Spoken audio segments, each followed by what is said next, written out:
মামু সজীব ভুঁইয়া সংবাদ সম্মেলনে দাঁড়ায় বললেন, আমাকে কোট কইরা, যে একজন সাংবাদিক বলেছেন উনি ক্ষমতা আসার আগে যদি অভয় দেন তবে কথা বলবো, যদি অভয় দেন তবে কথা বলবো না। ভাই, ডিজিটাল ফুটপ্রিন্টে সব কিছু দেখা যায়। আমি যদি অভয় দেনের পরে একটা পজ একটা কমা কিচ্ছু দেই নাই।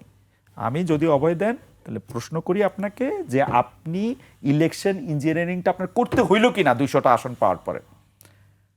সংবাদ সম্মেলন হচ্ছে এরকম একটা জায়গা, এই জায়গার মধ্যে তো আপনি ব্যাক এন্ড ফোর্থ কোশ্চেন করতে পারতেছেন না, আপনার একটা কোশ্চেনই আপনি করতে পারবেন।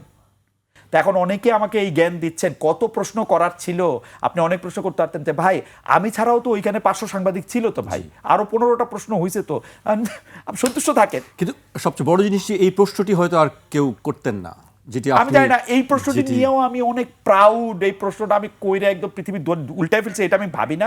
আবার পাশাপাশি এইটাও ভাবি না যে এই প্রশ্নটার কারণে বাংলাদেশের সাংবাদিকতা ধুলোর সঙ্গে মিশে গেছে, এটাও ভাবি না।